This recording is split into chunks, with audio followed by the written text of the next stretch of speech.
Ma'am, I'm going to have to ask you to step away from the vehicle. This area is reserved for serious buyers only. Her hand stopped mid-air, just inches from the Porsche Taycan Turbo S. The words hung in the air like cigarette smoke.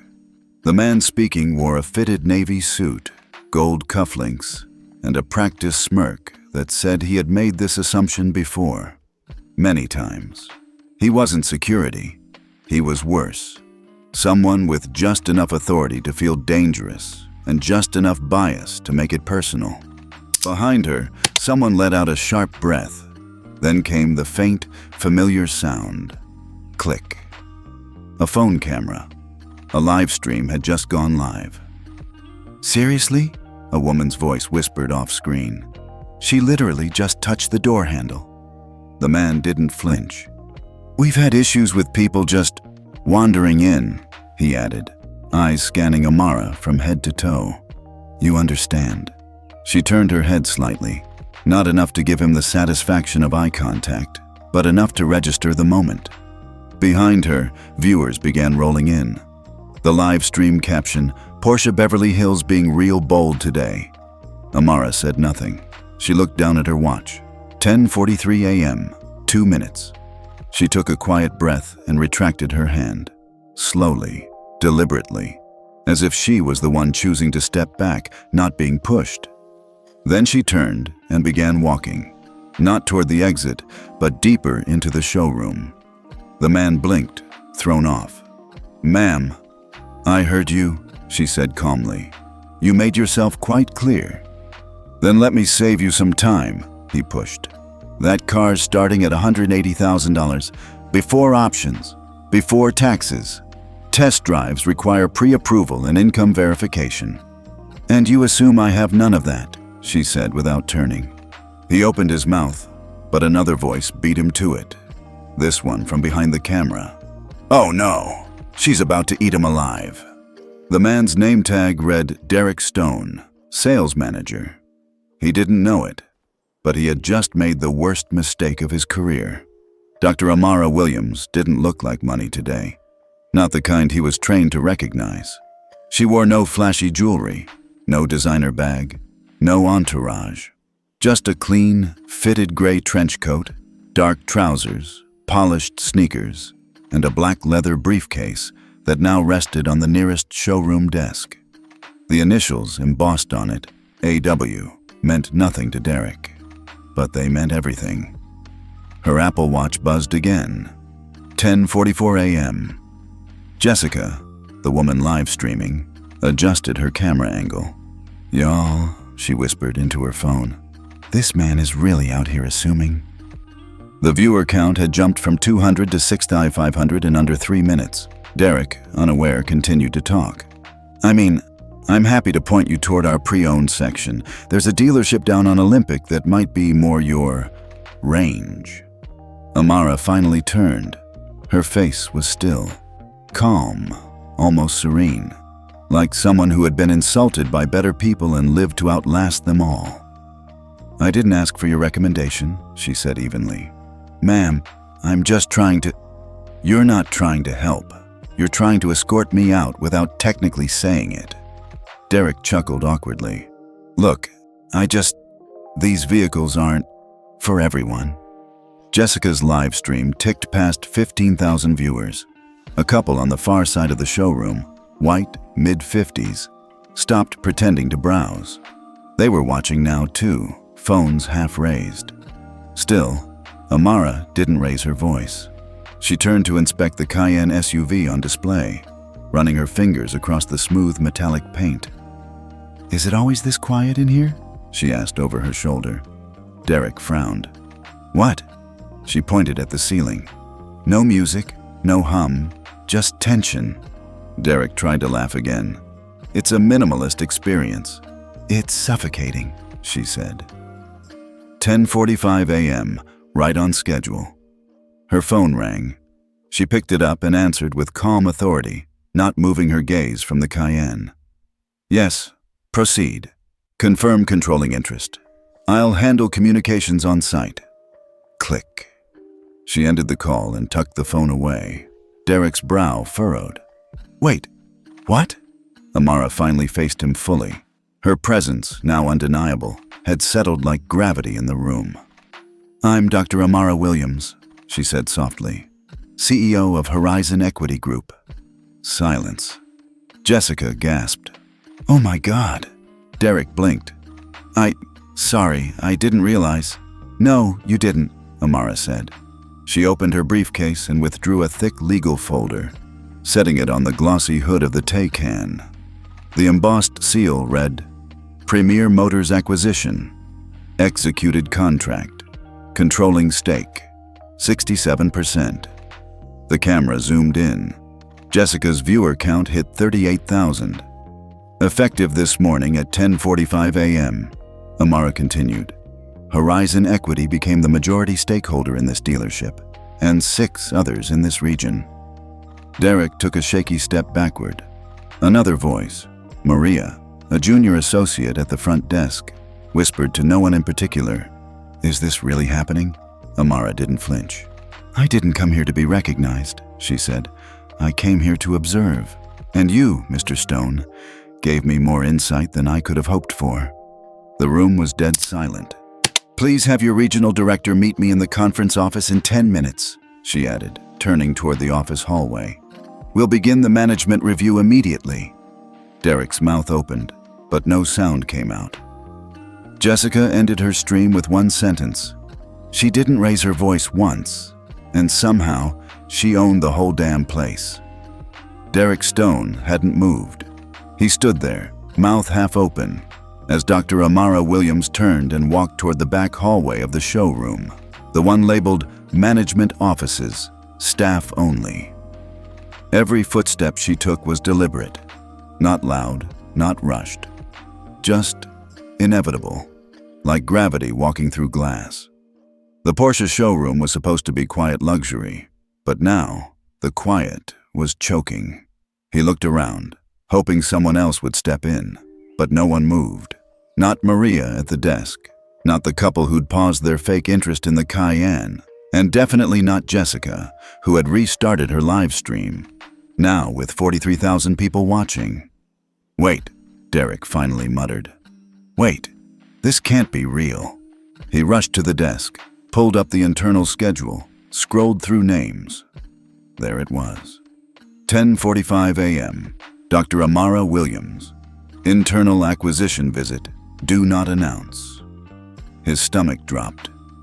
Oh my God, he whispered to himself. Amara reached the hallway, but didn't enter the office just yet. She paused at the edge and turned around, facing the floor again. Not the office, not the desk. The floor. The entire Premier Motors showroom, polished and glassy, had now become her observation lab. She stood silent. A pause. A beat. Then, finally, she spoke, not to anyone in particular. I want to make something clear. The room tensed. I came here today not to be seen, she said, voice calm, steady. I came to see how you treat someone who doesn't announce their title, who walks in quiet, who doesn't flash wealth. She looked directly at Derek. And now I have. Derek opened his mouth again, reaching for some version of damage control. Dr. Williams, I honestly didn't know. Exactly, she interrupted gently. You didn't know, but you decided anyway. She walked slowly back toward the center of the showroom. I didn't ask for your opinion. I didn't ask to test drive anything. I walked in, I touched a door handle, and you told me I didn't belong here. He tried to speak. Failed again. Jessica's phone was shaking slightly now. The comments were flooding in too fast to read. She's got that CEO death stare. He's cooked. Medium rare. This is the best thing I've seen all year. From the front desk, Maria was frozen in place. She'd worked there 6 years. Watched Derek pull this stunt, or something like it. Dozens of times. Usually with younger black men. Sometimes with Asian women. Often with couples where one partner didn't look rich enough. She always told herself she wasn't part of the problem. She didn't say anything. But she also didn't stop anything. Today felt different. Today, someone had power. real power. She pulled out her phone, opened the internal HR portal, and quietly bookmarked the Submit Incident tab. "Dr. Williams?" a voice called from the hallway. It was Marcus Thompson, the regional director. Tall, well-dressed, mid-50s, corporate smile. He stepped into the showroom looking confused but alert. He glanced between Derek, Jessica's phone, and Amara's briefcase still resting on the desk. "Is there a problem here?" Amara gave a small, humorless smile. "You tell me." Marcus turned to Derek, whose face was now drained of all color. "I was just trying to explain protocol," Derek blurted out. "She didn't have an appointment. She didn't identify herself. I was just doing what we always do." Exactly. That was the problem. Marcus didn't say it, but his eyes said it for him. "Let's speak privately," he suggested, motioning toward the offices. "No," Amara said, still calm. "Not yet." Marcus blinked. "Transparency," she said. "That's part of what we promised investors when Horizon Equity began the acquisition process. We said Premier would stand for something, that we'd turn this place into more than a luxury lot with glass walls and velvet ropes. We said it would become a model for ethical, dignified service." She turned her full attention back to Marcus. "And we can't talk about ethics behind closed doors." By now, several more customers had their phones out. Even the white couple had stopped pretending to be uninterested. They were now 30 feet away, filming everything. Amara walked back to her briefcase and pulled out another folder. She held it up. The seal was unmistakable. Ethics Grid. Derek's face contorted in confusion. "What is that?" Amara looked at him like a professor about to begin the first and final lecture he'd ever attend. "This," she said, "is a live dashboard of your dealership's behavior scores, based on service reports, complaint history, diversity metrics, and recorded interactions over the past 18 months. "Behavior scores?" Derek repeated, stunned. "Premier Motors currently ranks in the bottom 12% in the region for equitable service delivery," she continued. "This location, specifically, has the highest number of anonymous discrimination reports in the last quarter, and now, thanks to you, we'll be adding another." She clicked her phone. A notification sound pinged. "Premier Motors, Beverly Hills flagged, non-compliant." Just like that, it was official. Jessica caught the sound in the live stream. "What just happened?" someone asked in the chat. "She just dropped a nuke." Marcus stepped forward, voice slightly cracking. "Dr. Williams, with all due respect, we didn't know." "That's the point," she said. Her tone never rose, not once, but it had a weight behind it, like stone wrapped in velvet. "You've all been trained to recognize certain signals. Watch brands, last names, suits tailored in European cuts. But you've forgotten to look for the one thing that matters." She paused. "Human dignity." No one breathed. Jessica's stream passed 68,000. Amara looked around one last time. To Maria, who was quietly wiping tears from her eyes. To the couple, who now lowered their phones in something like shame. To Derek, who had started to crumble, his arrogance collapsing in slow motion. She leaned slightly closer to Marcus. 10 minutes, she said. "Conference room. I expect a full list of current management, pending complaints, and last month's staff incident reports." Then she turned and walked toward the hallway again. No music, no footsteps behind her. Just silence. Jessica's voice whispered into her mic. She didn't just flip the script. She rewrote the whole play. The conference room smelled like new leather, stress, and silence. Amara stood near the far end of the long mahogany table, arms crossed, eyes fixed on the floor-to-ceiling window that overlooked Rodeo Drive. Her briefcase sat open beside her, folders precisely arranged like weapons in a courtroom. She wasn't speaking. Not yet. Across the table, Marcus Thompson, regional director, scrolled nervously through a tablet filled with hastily gathered documents. Sales reports, staff rosters, customer complaints. His thumb was shaking. Every few seconds he glanced at Amara like a student who knew he hadn't done the reading. Derek Stone, however, had taken a seat near the door, not because he was invited, but because his legs had given out 2 minutes earlier. No one spoke. Amara's Apple Watch buzzed. 10:56 a.m. 11 minutes since the call confirmed she owned them. "So," she said, finally breaking the silence. Her voice wasn't raised. It never was. "Let's begin." Marcus cleared his throat. "Dr. Williams, I want to personally apologize for—" "No," she interrupted. "This isn't a conversation about apologies. This is a conversation about accountability." Marcus nodded, chastened. Amara picked up the first folder. Over the last 12 months, this location has received 47 documented complaints related to customer profiling, disrespectful service, and outright denial of access to vehicles or staff. She dropped the folder on the table. The sound echoed. Most were dismissed internally. "I wasn't aware of the volume," Marcus said quickly. "That's because the system isn't built to show you," she replied. "It's built to protect you." Derek shifted uncomfortably. She turned to him. "You've worked here how long?" "7 years," he mumbled. "Then you've had 7 years to develop either awareness or arrogance. You clearly chose the latter." Jessica's live stream wasn't running anymore, but several clips from earlier were already going viral. One of them had been picked up by a local news account and was now trending under the hashtag Premier Motors Scandal. Amara tapped her phone. A large flat screen in the corner lit up. The ethics grid dashboard appeared. Blue, black, and red scores glowing across a digital map of California. "Each dealership under Horizon's portfolio is monitored through this platform," she said. "It tracks service behavior using customer feedback, employee conduct, and secret shopper reports. Your store ranks 3rd worst in the state." Derek leaned forward slightly. That's not just me." "No," Amara said. "But today, it is." She clicked to another tab. "Your personal sales record, Mr. Stone, is impressive when filtered by one metric: race." Derek frowned. "Excuse me?" Amara didn't flinch. "Your close rate for white customers, 64%. For black customers, 11%. For Latinx customers, 17%. For Asian customers, 22%. Marcus sank a little lower in his seat.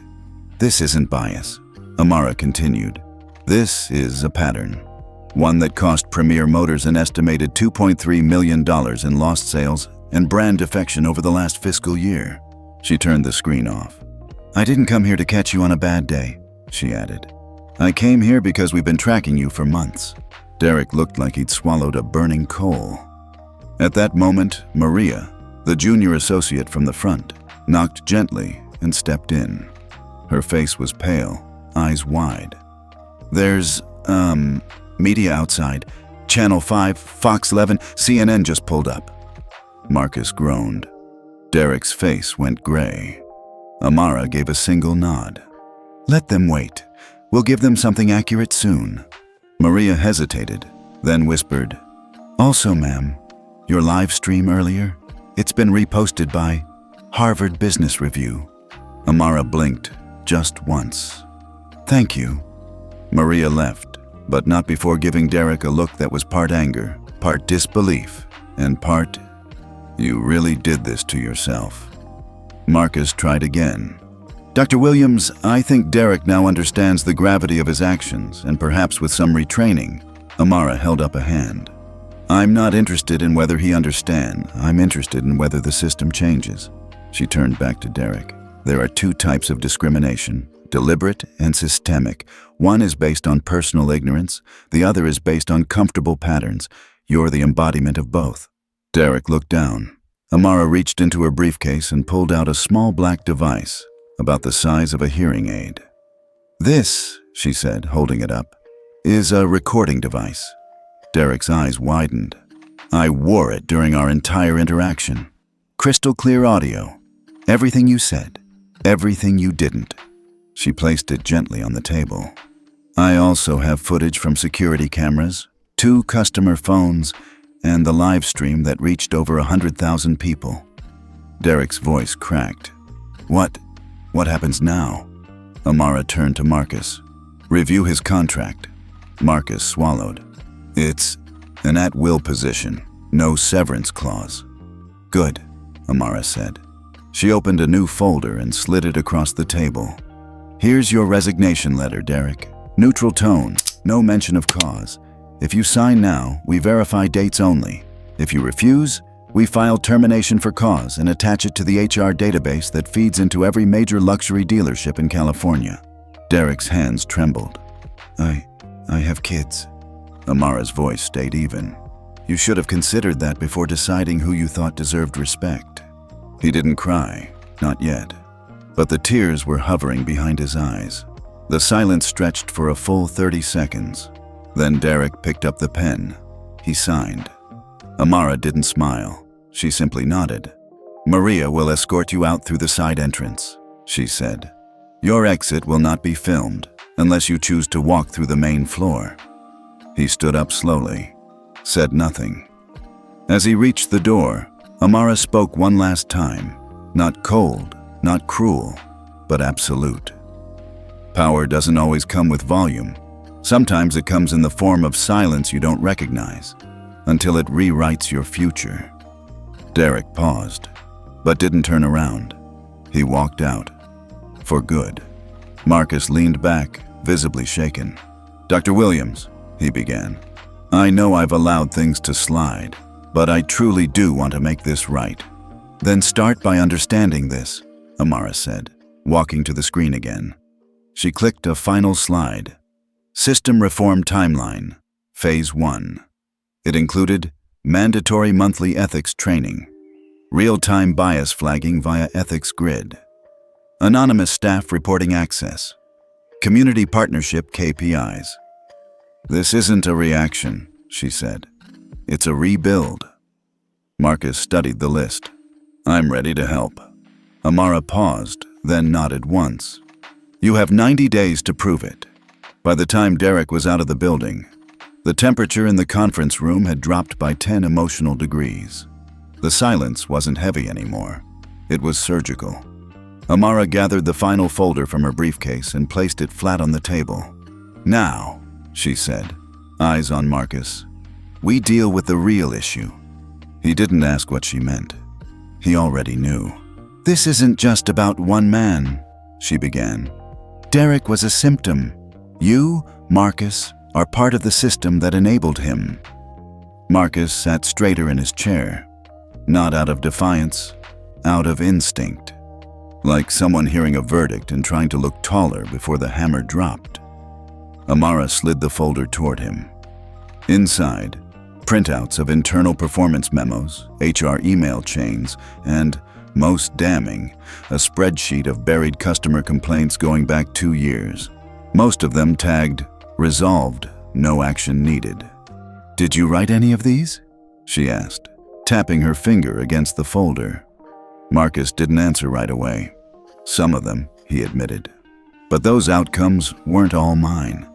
Do you remember this one? She asked, pulling a single page out. Date, September 3rd. Customer, Andre Peterson. Complaint, denied service. Assumed he was a delivery driver. Resolution, miscommunication, no follow-up required. Manager, comment. Driver did not clarify purpose of visit. She held the paper like it was burning at the edges. Mr. Peterson wasn't a delivery driver. He was a retired investment banker shopping for a retirement gift. Marcus rubbed his eyes. He called customer service 3 times.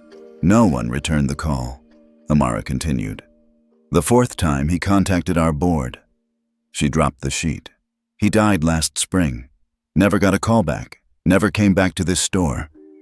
Marcus's voice cracked. I remember. Good, Amara said. Because I want that memory to shape the next 90 days. She stood up and walked toward the large TV screen again. This time, it displayed a new header. Premier Motors Ethics Reset, 90-day compliance sprint. 6 phases, each with bullet points. She didn't lecture. She didn't raise her voice. She just listed them, like a judge reading a mandate. Phase 1, 360-degree bias audit of all staff, mandatory reapplication for front-end positions, 2-strike anti-profiling enforcement. Phase 2, anonymous customer ethics review system, public reporting of complaint resolution stats, secret shopper program, randomized demographic. Phase 3, local hiring partnership with underrepresented communities, dignity-based service training, monthly, tracked, equity performance KPI integrated into manager bonuses. Marcus's eyes scanned the screen. His mouth didn't move, but his face said everything. This isn't reform. It's a full teardown. Amara didn't smile. She just waited, then said, "You've been in your role for 8 years." He nodded slowly. "And in that time," she continued, "you've increased revenue, lowered employee churn, and expanded local brand recognition. But you've done it while building a culture of selective welcome. That ends today." He opened his mouth to defend himself and stopped. Because it wasn't just about him anymore. It was about everyone watching. Since Derek left, the live stream clips had exploded online. Jessica had posted the full 18-minute sequence to TikTok and YouTube.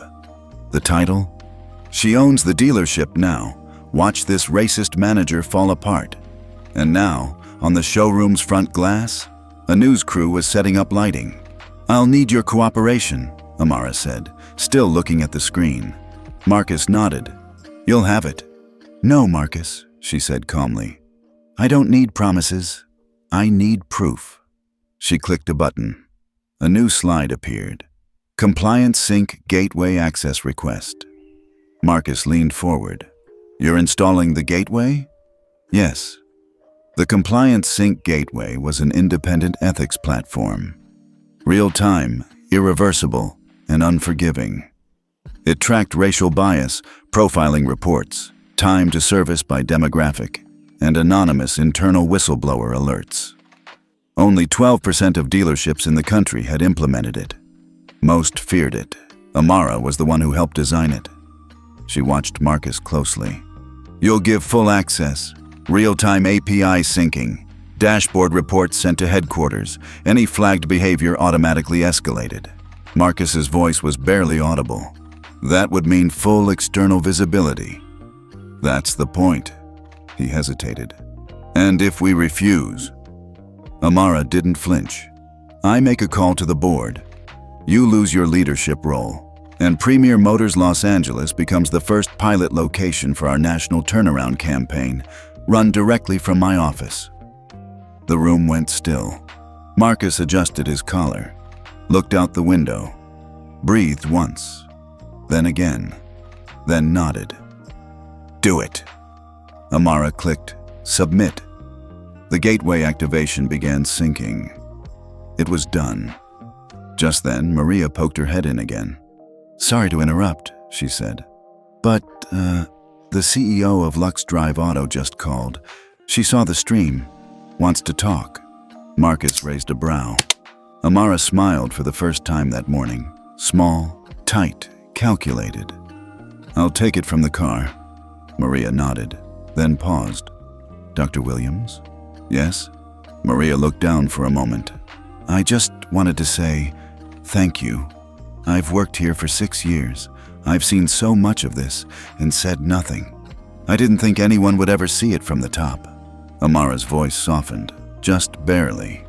"I didn't come here as the top," she said. "I came as a mirror." Maria nodded, eyes glassy. Amara turned back to Marcus. "I'll expect progress reports weekly. The first live ethics metric will be posted in the showroom by Friday." "Understood." "And Marcus?" "Yes?" "This isn't a war," she said. "It's a resurrection." He didn't understand the meaning, not fully, but he nodded anyway. As she walked out, her phone buzzed again. She didn't check it right away. The camera crew was already rolling. She stepped out into the sunlight. A reporter moved toward her, mic outstretched. "Dr. Williams, are you planning to implement this same accountability system at other dealerships across the state?" She paused, then said quietly, "I'm not planning it. I've already started." It took 3 steps out the glass doors for Amara's phone to start vibrating again.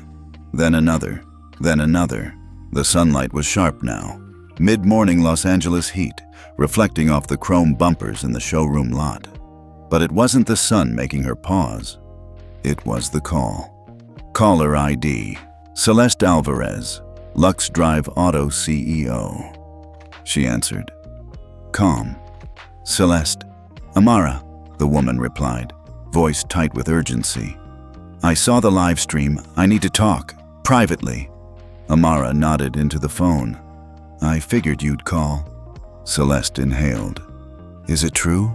You deployed the gateway protocol? In public?" "Confirmed," Amara replied. "Real-time sync, no rollback." A long pause, then a sharp exhale. "I didn't think you'd actually use it this fast." That was the point. They agreed to meet in Amara's parked Tesla, where the windows were tinted, the cabin was silent, and the air smelled like black leather and control. Celeste stepped in a few minutes later, black blazer sharp, her expression a mix of awe and calculation. "You just detonated a compliance bomb in the middle of Beverly Hills." Amara didn't flinch. "I didn't detonate anything. I revealed what was already there." Celeste sat back. "You realize what this will trigger?" Amara turned her eyes slightly. "That's what I'm counting on." She opened her iPad and pulled up the Gateway Ethics map. 3 pins were glowing red. Premier Motors Los Angeles Drive, Core Marina Auto House, East Hollywood. Celeste blinked. "You flagged 3? "No, the system did," Amara said, voice level. After the activation, whistleblower reports surged.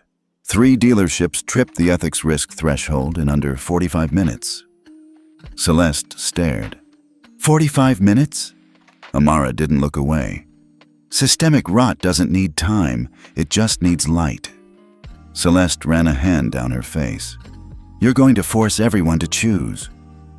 Amara simply nodded. Across town, Jessica's video had crossed 2.3 million views on TikTok.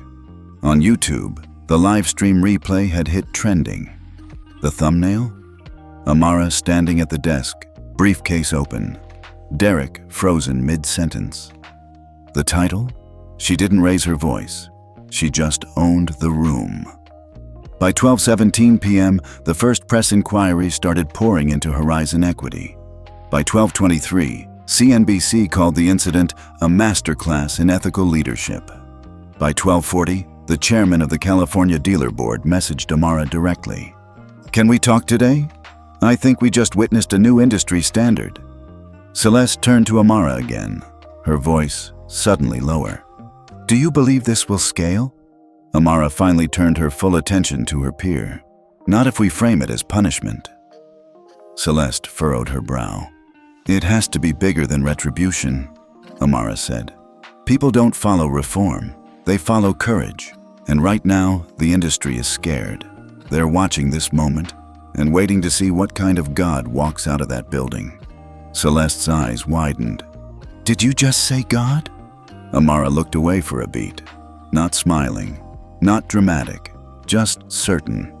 Sometimes change doesn't come from force. It comes from presence. Quiet, absolute, like a god showing up with a clipboard. At that very moment, #Amara Williams trended #1 on Twitter.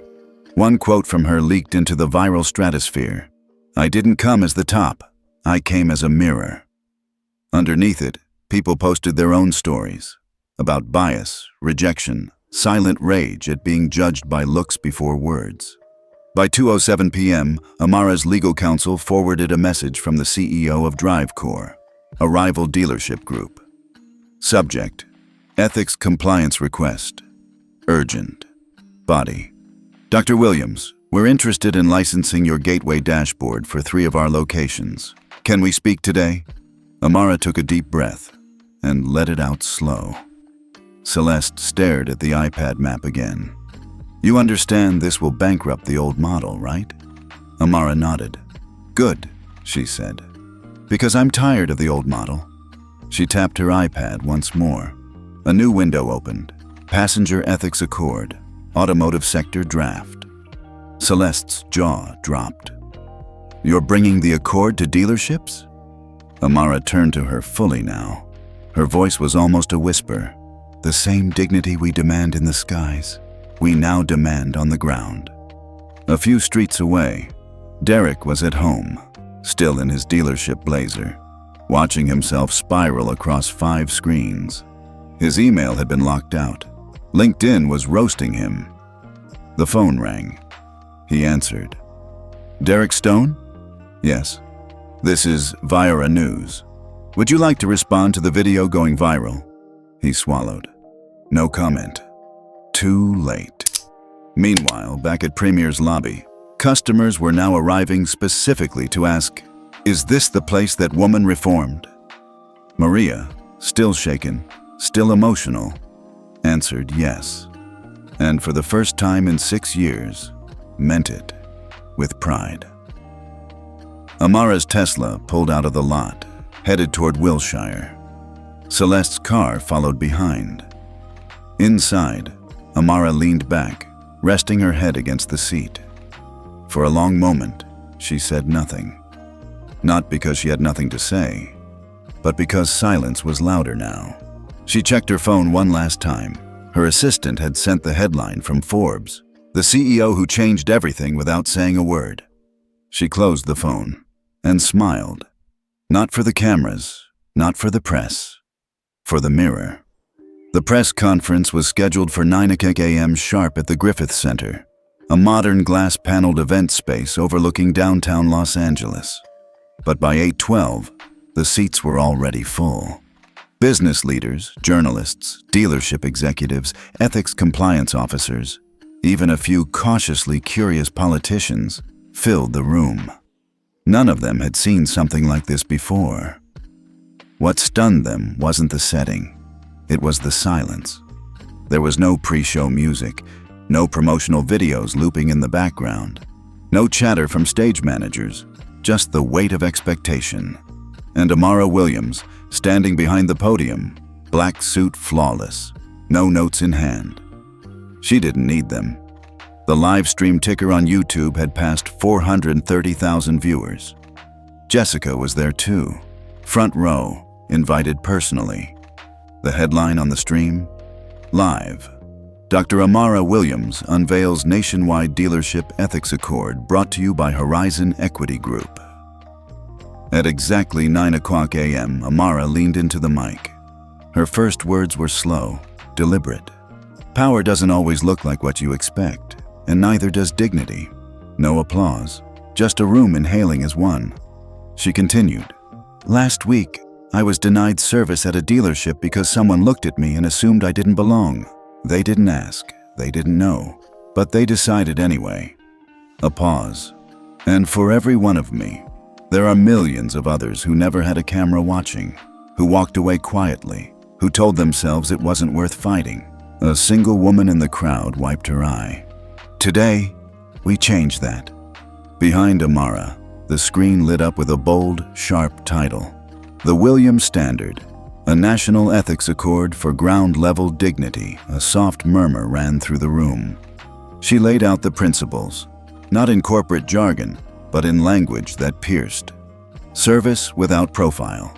Every customer gets the same start, regardless of race, age, clothing, or accent. Transparency by default. All resolution data to be made public monthly. Whistleblower shield. Internal staff can report misconduct without fear through a third-party system. Behavioral audit scoring. Staff bias metrics contribute directly to performance reviews. Dignity certification requirement, mandatory for all frontline roles. And the final clause. Failure to adopt these standards may result in public flagging within the Compliance Sync network, with consequences up to and including loss of ESG funding and public ethical downgrades. The room went still again. She let it sit, then said, "I'm not asking. I'm declaring." CNBC cut in live.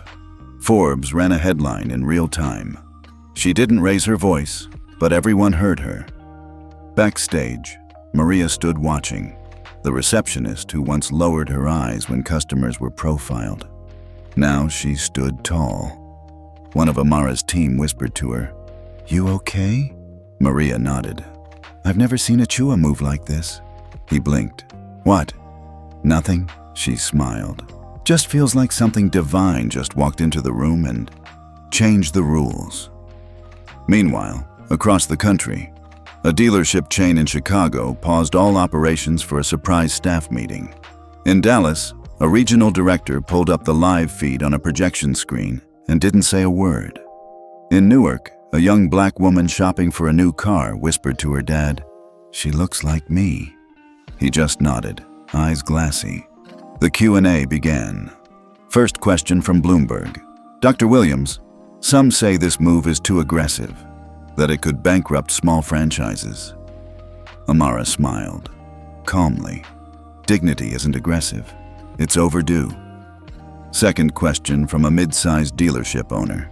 "What gives you the right to define national ethics?" Her reply, "I didn't define them. I'm just the first person to say them out loud with a system behind me." The room murmured again. Then Jessica stood. "Hi, I'm Jessica," she said nervously. "I was the one who live-streamed what happened last week. And I just want to say, I thought I was filming a takedown, but now I realize I was filming a beginning." The crowd applauded. Amara nodded once. "Thank you for being a witness." Outside, news trucks lined up along Hill Street. Hashtags flooded Twitter. Hashtag the Williams standard National Dignity now, and not just a car dealership. Even a few politicians released statements backing the accord. One senator calling it the most practical roadmap to restore real-world accountability in corporate America. As the event ended, Celeste Alvarez walked quietly to Amara. "You did it?" she whispered. Amara didn't smile. "I started it," she said. Celeste exhaled. "God help the ones who think they can ignore this." Amara looked out the window at the rising sun, the flashing cameras, the quiet, eager crowd still waiting for her next step. God already did. The ripple turned into a wave, and the wave, a reckoning. Within 48 hours of Dr. Amara Williams unveiling the Williams Standard, the American automotive industry began to fracture, quietly at first, then with thunder. The divide wasn't just ethical, it was existential. In Detroit, the CEO of Skyline Auto Group, a longtime friend of Amara's from grad school, was the first to publicly endorse the accord. "We don't fear accountability," she declared at her press conference. "We fear becoming irrelevant. The standard isn't a threat, it's a compass." Her company rolled out internal compliance reforms that same day. By sundown, 5 regional dealer networks had followed suit. They called it the Pivot Pact, a coalition of early adopters committing to full integration of the Williams Protocol within 90 days. But not everyone clapped. Behind closed doors, the resistance brewed. A Zoom meeting leaked from a private board of dealership executives in Texas revealed their concern. "If we sign that accord, we're putting a loaded gun in the hands of every angry customer and employee with an attitude. We've run this business for decades without this woke nonsense. Dr. Williams is just one voice. Why are we letting her dictate national policy?" The screen froze on a man in a tan blazer slamming his fist on the table. It went viral. Meanwhile, Amara sat in her home office overlooking Runyon Canyon, sipping black tea, watching it all unfold. Her team had compiled a dashboard tracking industry reactions in real time. 32 major dealership brands, 17 leaning supportive, 8 undecided, 7 actively opposing media mentions, 3.4K articles, 11 national broadcasts, and a full segment coming on 60 Minutes Public Trust Rating and Horizon Equity. Up 12 points in 2 days. TikTok videos using Dr. Williams standard 67.2K. The numbers were impressive. But Amara wasn't watching numbers. She was watching names. Names of the ones staying silent. Because silence, in a moment like this, was a vote. Her phone buzzed. It was her chief of strategy, Naomi Dwyer. 3 new calls today, Naomi said. one from the chair of the National Automotive Ethics Committee. The other two? CEOs from Driveway Select and Future Auto. Supportive? One wants to meet. The other says they're pulling out of all Horizon-backed investments unless we cool the rollout. Amara nodded slowly. And the committee? They're requesting a private hearing. This Thursday. You've shaken the whole damn tree. Amara stared out the window. Then let's make sure the roots show. That evening, CNBC aired a debate titled, The Accord, Reform or Overreach. On one side, Dr. Renata Chu, professor of business ethics at UCLA. On the other, Mitchell Crane, former COO of a major dealer conglomerate. Chu said, What Dr. Williams has introduced is not disruption, it's long-deferred responsibility. The data supports her. Crane scoffed. This is about power, not fairness. She's trying to centralize control using shame. It's corporate blackmail. Back in Amara's home, her teenage niece, Maya, curled on the couch, whispered, Why do men always say power like it's a bad thing when a black woman uses it? Amara didn't respond, but she smiled. The real shift came the next morning. Bank of Horizon, the primary financier of over 100 regional dealerships, quietly announced that starting Q4, it would require ethics compliance verification from any dealership applying for new loans. The wording was subtle, but the meaning was clear. Follow the standard, or lose the money. The dominoes fell fast. 2 venture funds paused investment in non-compliant brands. A group of whistleblowers in Nevada sent a petition to join the gateway system. ESG investment scorecards were updated. Dealerships aligned with the Williams standard were now green tier. In a boardroom in Charlotte, a 63-year-old dealership magnate whispered to his CFO, Call our PR team. We can't be the last to sign. Back in LA, Amara stood before her team at Horizon's HQ. Behind her, a screen showing the map of early adopters. Blue dots blooming across the country like calm in a storm. This isn't just a policy shift, she said to her directors. This is a test of legacy. Some of these men thought they were untouchable, but they forgot one thing. Legacy doesn't come from what you build. It comes from what you change. Naomi stepped forward with a question. Do we want to name the companies resisting us? Amara paused, then turned to face the full room. No, she said. Let their inaction do the talking. We don't shame people into change. We make them irrelevant if they refuse it. A beat of silence. Then applause. By week's end, Business Insider released a cover story titled, The Day the Auto Industry Chose Sides. And in the sidebar, a new industry phrase was born, Williams or the Wall, meaning comply or get left behind. In the shadows of this firestorm, Derek Stone sat in a rented office trying to draft an apology video. He'd watched his former dealership become a national pilot site for dignity reform. Watched his name become a case study in Harvard Business School's course on ethical collapse. And now, he stared into his phone camera. Hi, I'm Derek. Delete. Hi everyone. I'm here to talk about a mistake I made. Delete. No matter what he recorded, it all sounded hollow, because the world had already moved on. And Dr. Amara Williams, she wasn't stopping. The building didn't look like much from the outside. Just a gray structure tucked behind a bland row of government complexes on Sunset Boulevard. But inside was where industries held their breath. The California Automotive Ethics Review Committee met here, discreet, formal, no cameras allowed. And on this particular Thursday morning, the hearing room was standing room only, because Dr. Amara Williams had arrived, not as a witness, not as a defendant, but as the reason this hearing existed in the first place. The long mahogany table at the front of the room held 9 committee members, regulators, retired judges, trade analysts. In the center sat Chairwoman Evelyn Graves, a black woman in her early 60s with sharp glasses and a sharper tongue. Amara took her assigned seat near the front. Her legal counsel, Naomi Dwyer, sat beside her, calm, focused, unmoved. Across the room, sitting arms crossed with a visible scowl, was Grant Colburn, CEO of Interstate Auto Group, the loudest opponent of the Williams Standard. He looked like he'd come to start a war. Chairwoman Graves banged the gavel. "We're convened to discuss the formal petition to assess and potentially ratify the Williams Standard as a recommended ethics framework across state-affiliated dealership certification programs." She turned her eyes toward Amara. "Dr. Williams, you may begin." Amara stood. She didn't clear her throat, didn't shuffle paper. She simply looked at the room, full of eyes, full of posture, full of decision-makers, and began.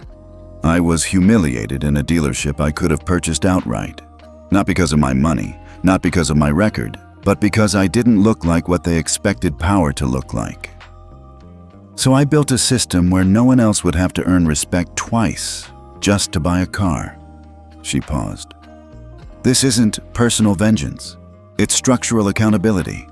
And I didn't wait for permission because dignity should never need a permit." Colburn stood abruptly. "With all due respect, this is a business, not a sensitivity seminar." Graves held up a hand. "You'll have your turn, Mr. Colburn." He sat back, jaw clenched. Amara didn't even blink. She clicked her remote. The screen behind her lit up with hard data. 57% of reported in-store discrimination complaints in California auto sales last year were unaddressed. 68% of consumers of color in urban areas reported being spoken down to or ignored. Whistleblower turnover rate, 42% in non-compliant chains. Then came the footage. Quiet, devastating.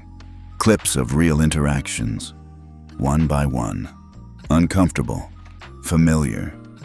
The room shifted. Even the committee members couldn't keep still. Chairwoman Graves looked to Colburn. "Mr. Colburn, your response." He stood, loud, sharp. "This is a smear campaign wrapped in moral packaging. You can't regulate how people feel. You'll drive good people out of business with this." Amara calmly replied, "If good people leave because they're afraid of being held accountable, were they good to begin with?" He sneered. "You're not God, Dr. Williams." She turned to him, eyes steady. "I'm not trying to be. I'm just tired of watching godlike power be used to protect the wrong people." There was no applause, but there was silence, and that silence held weight. Chairwoman Graves asked, "What specific enforcement mechanism does the Williams Standard propose?" Amara answered crisply, "Third-party compliance auditing, public scorecards, ESG linkage, and ethics-dependent access to state-level certifications and financing." Graves nodded. "So, transparency, teeth, and financial consequence." Amara simply said, "Yes." By mid-morning, testimony from industry reps rolled in. Some spoke cautiously in favor, others with open hostility. But the tide had shifted. What once felt radical now sounded like common sense. During the recess, Amara stood alone by the water cooler. A man in a cheap suit approached her, dealership union rep from Fresno. He whispered, "I voted against this thing last week. My wife watched your speech, made me rewatch it." Pause. She said, "Finally, someone's not just yelling. They're rewriting. I get it now." Amara didn't reply, but she nodded, and that nod meant everything. After the break, Graves called the room back to order. "We will not finalize a recommendation today," she said, "but we will state this for the record. The committee recognizes the Williams Standard as a structurally sound, ethically driven framework with broad public support, a compelling enforcement mechanism, and measurable impact potential. It is no longer a fringe idea. It is a model under serious consideration." As the room filed out, reporters whispered outside. One caught Amara just before she reached the car. "Dr. Williams, how do you feel about the industry pushback?" She looked at the reporter, young, nervous, and answered, "They're not pushing back. They're just catching up." That night, in a Washington, D.C. policy forum, a senator referenced her by name. "In a world of noise, Dr. Williams teaches us what silent power looks like. She's not burning down the house. She's blueprinting the future. In a dark office in Houston, Grant Colburn poured himself whiskey. His assistant walked in. "Sir, 3 dealerships from our Arizona division just withdrew. They signed the accord." He didn't respond, just stared at the ice in his glass as it slowly melted, along with the world he once controlled. And back in Los Angeles, Amara sat on her rooftop deck. The wind was soft. The lights of the city below pulsed like stars, trying to be heard. Naomi stepped out beside her. "You just turned a private humiliation into a national precedent." Amara didn't say much. She didn't have to. She had become the voice for those who were never handed a microphone. And that voice? It wasn't shouting. It was rewriting. The first domino didn't fall in California. It fell in Georgia. Just 4 days after Amara's ethics hearing, the Georgia Department of Commerce announced that it would adopt the Williams Standard as a required protocol for all state-affiliated dealership grants and tax credits. They didn't hold a press conference. They simply released a 1-page memo at 9:03 a.m. Beginning Q1 next year, dealership compliance with the Williams Standard will be tied to incentive eligibility. 3 hours later, Oregon followed. Then Illinois, then New York, in a move no one saw coming. And with every new state announcement, the pressure on the others grew like cracks in glass. By the end of the week, 14 states were officially in the process of aligning their dealership certifications to the Williams Standard, either in part or in full. What had started as a single woman's response to being dismissed was now on the verge of becoming a national movement. But the backlash? It was just beginning. In a conference room high above downtown Houston, Grant Colburn slammed his fist on the table. 14 states? Are you kidding me? His VP of strategy didn't answer, just slid a paper forward.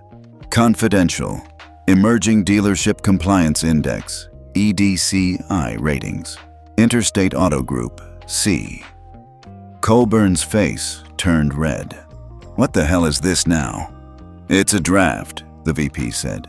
"But if 3 more states flip, the index becomes public. Customers will start seeing ethical scores on car listings. Search platforms are preparing filters."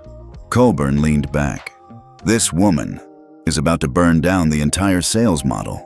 Meanwhile, in Los Angeles, Amara sat in a quiet cafe downtown, sipping a cortado, scrolling through her emails. Her phone vibrated with a name she hadn't expected to see. Senator Alicia Monroe, Committee on Commerce, Science, and Transportation. Subject: Request for testimony before Senate Ethics Subcommittee, National Passenger and Consumer Standards. Amara stared at the screen. She didn't say anything, just stared. Naomi leaned over the table and read it too, then whispered, "They're not calling you to testify, Amara." Amara looked up. Naomi's voice was steady. "They're calling you to rewrite policy." Across the country, battle lines were being drawn. On the public front, news networks split. MSNBC ran a segment titled, "A Standard Worth Fighting For." Fox Business countered with, "When compliance becomes tyranny." Meanwhile, on dealership floors, things got quieter and tenser. Salespeople whispered in break rooms about audit checklists. Managers began to change the way they trained new hires. Even the old-school reps who had scoffed last month? Now they were printing out the Williams Standard and underlining sections. Because customers were asking. Because power was shifting. One particularly viral clip came from a dealership in Minneapolis. A white father and his black teenage daughter walked into the showroom. A salesman greeted them with the usual energy, and then noticed the Williams badge stitched on the girl's jacket. He hesitated, then smiled, then said, "We treat everyone the same here, just like Dr. Williams would." The clip hit 2.7 million views in under a day. Back at Horizon Equity, Amara stood before a wall-sized digital map of the U.S. Every state she'd won glowed gold. The rest dimmed in gray. Naomi stood beside her. "We've got offers now from 2 international automakers," she said. "They want in early, before the accord becomes global." Amara didn't flinch. She was already thinking 5 moves ahead. "Grant will try something. He has too much to lose." Naomi nodded. "He's already lobbying Florida and Arizona to block the standard at the state level." "And the federal hearing?" 2 weeks. You'll be the last to testify. Prime time." Amara turned to the map. Her finger tapped Georgia, then California, then New York. Then she whispered, 3 years ago, they called me overqualified. Today, they call me a threat." In private, Grant Colburn was orchestrating a counteroffensive. He launched a coalition of traditional dealers for consumer choice, framing the Williams standard as elitist regulation masquerading as ethics. They bought ad slots, ran press pieces, even recruited a few minority spokespeople to soften the optics. But behind closed doors, his strategy was pure panic. Stall the legislation, scare the fence-sitters, and discredit Amara before DC. His PR team warned him, "The public likes her, too much." He shot back, "Then make them fear her." But the narrative wasn't cooperating. On The Late Show, Stephen Colbert joked, "If being respectful to customers threatens your business model, maybe your business model sucks." And the crowd roared. Back in Amara's home, Maya, her niece, watched Colbert's clip on her iPad. She looked up at Amara. "You nervous about Congress?" Amara shrugged. "No," then added, "but I'm very aware of the stage." Maya tilted her head. "Why?" Amara didn't answer right away, then simply said, "Because God didn't give me this storm just to make me stand in the rain." The following morning, Amara's name trended nationally again. Not because of politics, but because a dealership in Missouri posted a photo. Their first all-employee ethics training based on the Williams standard. The caption? "Not perfect yet, but we're trying. And we're not afraid of the standard anymore. We welcome it." In the background of that photo, a white mechanic, a black single mom in finance, a Vietnamese-American sales rep, a wheelchair user from the parts team. Every one of them smiling. Not because of a paycheck, but because dignity was finally being written into the rule book. Capitol Hill, Washington, D.C. It was just after 9:00 a.m. when Dr. Amara Williams walked into the Rayburn building.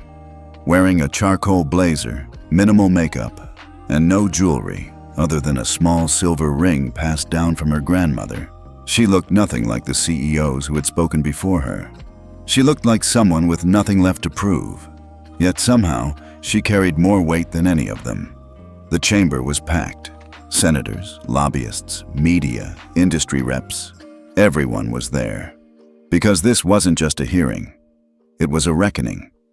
The agenda read, "Federal adoption of the Williams standard in consumer-facing dealerships, testimony and review." The hearing had already stretched into its 3rd day. Colburn had spoken the previous afternoon, ranting about freedom, government overreach, and preserving American enterprise. His closing words? "Let the market fix itself." He got polite nods. No applause. But now? Now came the storm he had tried so hard to prevent. Amara was sworn in. She placed her hand on a leather-bound copy of the Constitution, a document that once defined her ancestors as 3/5. Now, it protected her voice. She took her seat. Senator Alicia Monroe, chair of the Ethics Subcommittee, leaned into the mic. "Dr. Williams, thank you for being here. You may begin with your statement." Amara looked out at the senators, then at the packed gallery. She didn't touch her notes. She didn't need to. She opened with a memory. "When I was 9 years old, I watched my father get passed over at a dealership. We waited for hours while others came and went. They told him they'd lost the paperwork. I didn't understand then, but I remember the look on his face." A long pause. 30 years later, that same silence greeted me, a black CEO. At a dealership I could have bought 3 times over. This isn't about race alone. It's about assumption. About a culture that rewards charisma and punishes quiet dignity. A culture that teaches employees who deserve service and who deserve scrutiny without saying a word.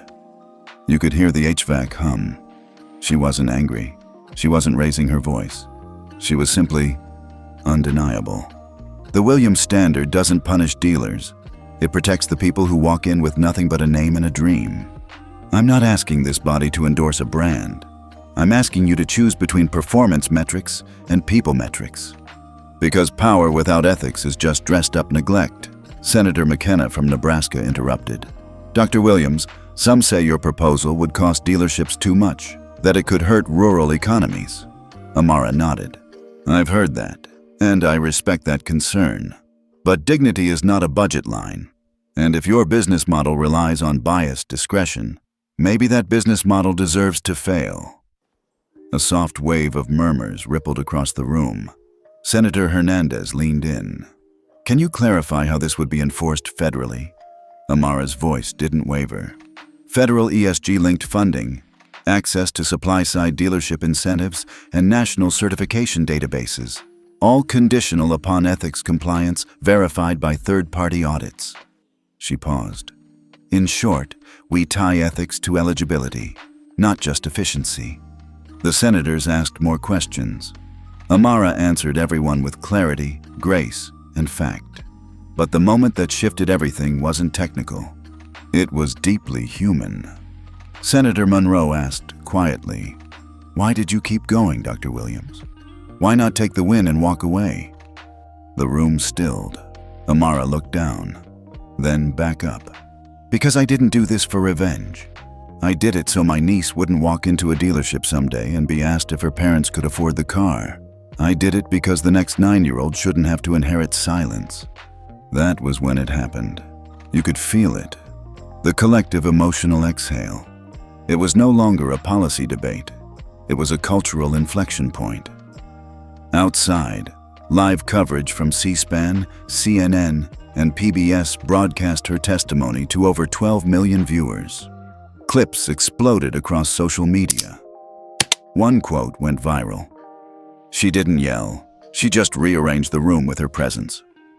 That night, anchors on both sides of the political aisle admitted, Dr. Williams might have done what no one else has, made ethics feel nonpartisan. 3 days later, the Senate Ethics Subcommittee issued a unanimous recommendation. The Williams Standard shall serve as the federal benchmark for dealership ethics compliance, tied to all federal assistance programs, beginning fiscal year 2026. One line in particular stunned the industry. Failure to comply may result in loss of federal certification and public delisting from the National Dealership Index. Colburn's office issued a statement. We are reviewing the new regulations and will continue to advocate for dealer flexibility. Translation? They lost. Meanwhile, back at Horizon Equity, Amara walked into the office to thunderous applause from her staff. Naomi smiled. You just rewrote the playbook. Amara shook her head. No, I just gave everyone the part they were always meant to play. Later that night, Amara stood on her balcony. The city below shimmered. She looked up at the stars, whispered something only she could hear, then turned back inside. Because the work wasn't over, but the silence, that part was done. It didn't take long for the ripple to cross borders. Less than a week after the Senate's unanimous endorsement of the Williams Standard, international headlines picked it up. BBC. U.S. adopts historic ethics code for dealerships. What Europe could learn. Le Monde. L'éthique automobile made in America. Le Modèle Williams arrive. Nikkei Asia. Horizon Equity sets new global norm for consumer ethics. But none of that was what changed everything. What changed everything was Germany. Munich, Germany. Bayer Motor Group HQ. On a cool Monday morning, CEO Klaus Metzger stood in front of his boardroom and spoke 6 words that sent shockwaves through the automotive world. We will adopt the Williams Standard.